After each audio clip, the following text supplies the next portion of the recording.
Assalamualaikum warahmatullahi wabarakatuh. Izin memperkenalkan, nama saya Farhan Ajis Nasarudin. NIM saya 010124018086. Saya dari Prodi PAI 4D. Nah, di sini saya akan membuat video UTS mata kuliah Tafsir Tarbawi. Nah, sebelum kita menjelaskan ke selanjutnya itu pembahasan materi, nah saya akan kasih tahu dulu materi yang akan dibahas oleh saya, yaitu manusia sebagai makhluk biologis atau pendidikan jasmani dalam perspektif tafsir tarbawi. Oke, kita lanjut ke materi ke-1. Nah, di dalam materi ini asal usul biologis manusia. Nah, di dalam Quran surat Al-Hijr pada ayat 26, 27, 28 dan 29 dijelaskan, A'udzu billahi minasyaitonir rajim. Bismillahirrahmanirrahim. وَلَقَدْ خَلَقْنَا الْإِنسَانَ مِنْ صَلْصَالٍ مِنْ حَمَإٍ مَسْنُونٍ. Nah, itu di ayat 26 yang artinya, dan sungguh kami telah menciptakan manusia Adam ya dari tanah liat kering, dari lumpur hitam yang diberi bentuk. Dan selanjutnya di ayat 27, wal janna khalaqnahu min qablu min naris samum, yang artinya adalah dan kami telah menciptakan jin sebelum Adam dari api yang sangat panas. Dan selanjutnya di ayat berikutnya, di ayat 28, yaitu wa iz qala rabbuka lil malaikati inni khalikum basharam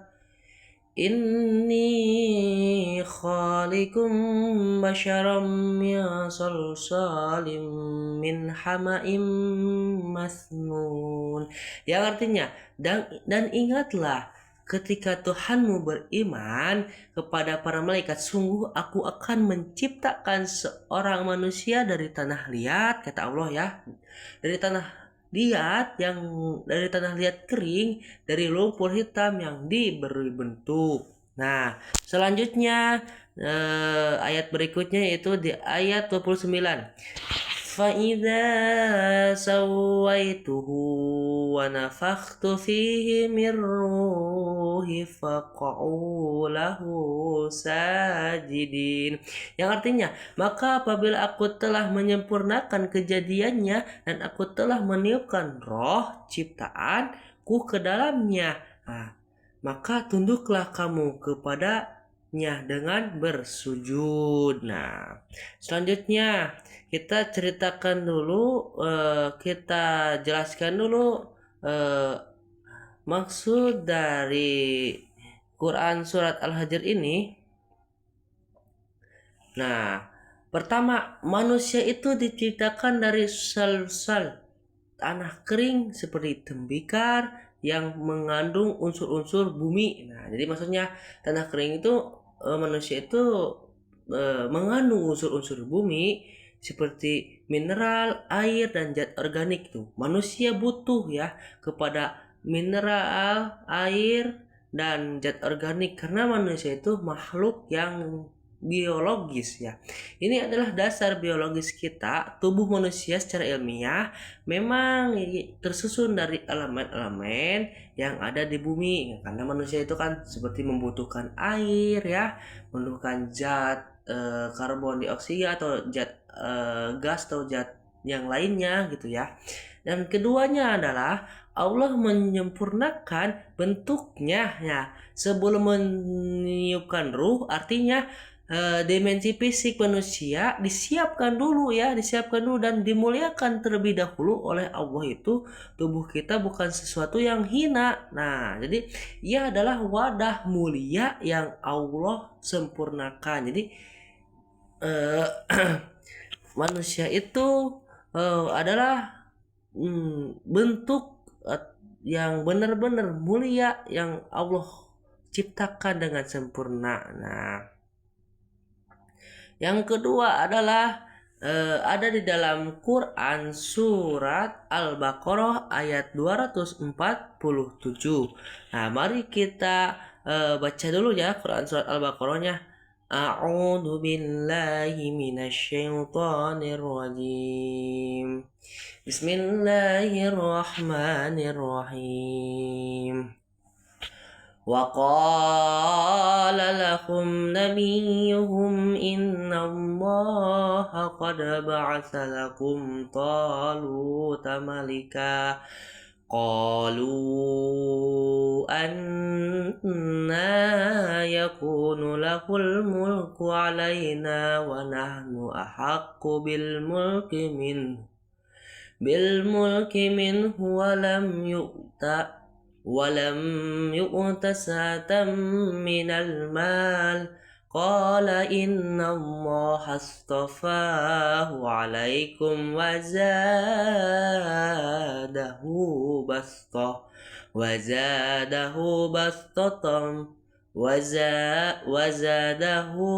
بسطة في العلم والجسم والله يؤتي ملكه من يشاء والله واسع alim. Nah, ini yang artinya di dalam Quran surat Al-Baqarah ayat 247 ini adalah Nabi mereka berkata kepada mereka, sesungguhnya Allah telah mengangkat Talut menjadi rajamu. Mereka menjawab, bagaimana mungkin dia memperoleh kerajaan kekuasaan atas kami, sedangkan kami lebih berhak atas kerajaan itu daripadanya, dan dia tidak diberi kekayaan yang banyak. Nabi mereka menjawab, sungguhnya Allah telah memilihnya menjadi raja kamu dan memberikan kepadanya kelebihan ilmu dan fisik. Allah menganugerahkan kerajaannya kepada siapa yang dia kehendaki. Allah maha luas kekuasaan dan rezekinya, lagi maha mengetahui. Nah, di dalam Quran surat Al-Baqarah ayat 247 ini dijelaskan, maksudnya Allah telah memilihnya Talut menjadi rajamu dan memberikan kepadanya kelebihan ilmu dan fisik. Maksudnya dalam ayat ini tuh manusia itu jadi mempunyai kekuatan fisik ya, yang disebutnya itu bashatan ilmi wal jism, sebagai salah satu kriteria kepemimpinan Talut dipilih karena unggul dalam dua hal. Karena manusia itu kenapa dipilih sebagai salah satu kriteria kepemimpinan Talut ya?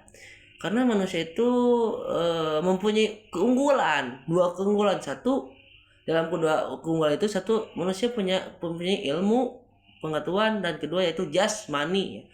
Nah, manusia punya ilmu dan kedua yaitu jasmani. Nah, ini adalah pesan dari tafsir Tarbawi, dari pembahasan tafsir Tarbawi ini yang sungguh luar biasa. Islam tidak memisahkan antara kecerdasan akal ya yang dimiliki oleh manusia dan kesehatan tubuh. Seorang muslim yang ideal adalah yang kuat secara intelektualnya ya, sekaligus kuat secara fisik. Nah, manusia itu gitunya, bukan hanya sekedar tubuhnya saja, tapi manusia itu tidak memisahkan ya antara akalnya yang benar-benar mempunyai akal, kesehatan tubuh, dan seorang muslim yang ideal adalah yang kuat secara intelektualnya sekaligus juga kuat secara fisik. You didn't have to cut me off. Think that I can never know we were nothing. Don't need your love. You treat me like a stranger and I feel so loved. So long. Had a friend collector. Change your number. Guess I need that more. Now you're just somebody that I used to know. Now you're just somebody that I used to know.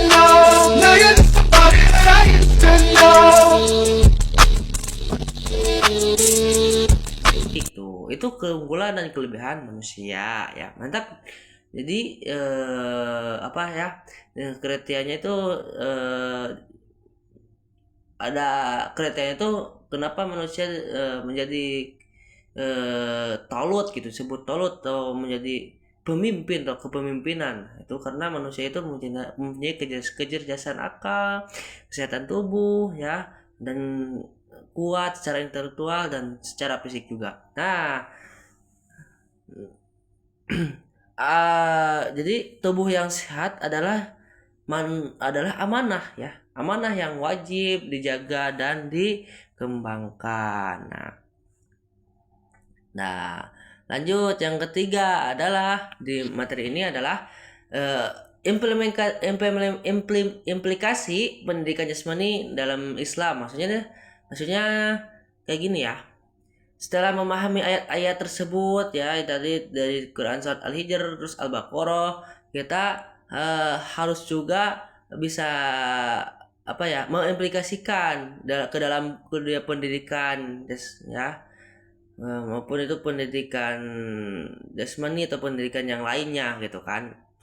Nah, jadi di sini kita bisa menarik 4 implikasi ya, penting bagi di dunia pendidikan. Satu, tubuh adalah amanah. Tubuh manusia itu adalah amanah. Karena Allah menciptakan dan menciptakan fisik manusia itu, maka menjaga kesehatan tubuh itu adalah kewajiban. Nah, jangan menyia-nyiakan tubuh dengan gaya hidup tidak sehat, berarti mengkhianati amanah yang sudah diberikan oleh Allah. Nah, yang kedua adalah keseimbangan antara ruhani dan jasmani. Nah, jadi yang kedua adalah keseimbangan antara rohani dan jasmani. Nah, yang kesatu tubuh adalah amanah. Selagi tubuh kita sehat, selagi tubuh kita fisik kita sehat, kita jalankan dengan yang baik, dengan belajar ya, dengan berpikir dengan cerdas ya, terus dengan menghafal apapun. Selagi tubuh kita sehat dan tidak sakit, nah, maka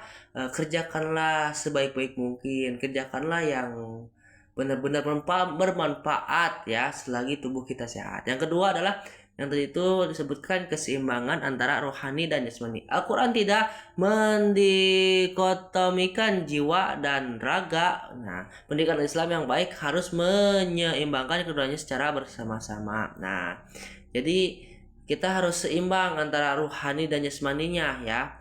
Rohani dan jasmaninya, kan jasmaninya kita berolahraga, rohaninya juga kita pakai olahraga zikir ya, pakai kita baca Quran ya, gitu untuk menyeimbangkan antara duniawi dan akhiratnya. Yang ketiga adalah fisik yang kuat mendukung produktivitas. Nah, seperti Tolut. Nah, yang sebutkan tadi Tolut yaitu pemimpin yang efektif, memberikan basic yang prima. Ini mengajarkan kita bahwa prestasi terbaik lahir dari profesi jasmani yang terjaga. Yang keempat adalah evaluasi diri. Nah, yang keempatnya adalah evaluasi diri yang holistik. Nah, dari evaluasi ini seorang mahasiswa atau seorang diri pribadi manusia itu ya, atau pendidik lah, perlu mengevaluasi ya, tidak hanya capaiannya saja. Nah, atau tidak hanya capaian saja seperti capaian akademis, nah tidak hanya capaiannya saja gitu, tetapi juga kualitas fisiknya seperti bagian dari tanggung jawab sebagai hamba Allah subhanahu wa ta'ala. Nah, dari 4 poin ini dalam sederhananya, manusia sebagai makhluk biologis bukanlah makhluk yang rendah. Kita adalah ciptaan Allah yang paling sempurna. Nah, bentuknya ya sempurna dalam bentuknya. Aku juga memberi panduan bahwa tubuh ini bukan sekedar kendaraan jiwanya, melainkan juga bagian integral dari identitas kita sebagai khalifah di bumi. Nah, Terus tafsir terbawi ini ya yang saya jelaskan materi ini dalam mata kuliah tafsir terbawi ini mengajak kita untuk memahami dan mengidentifikasi, menganalisis dan mengevaluasi bagaimana sih nilai-nilai Al-Quran membentuk konsep pendidikan jasmani yang utuh dan bermakna. Nah, sekian saja materi dari saya, cukup ya, cukup saja. Mohon maaf bila banyak kekurangan dan kesalahan. Alangkah baiknya kalau ada manfaatnya. Semoga bermanfaat bagi yang melihat video saya ya.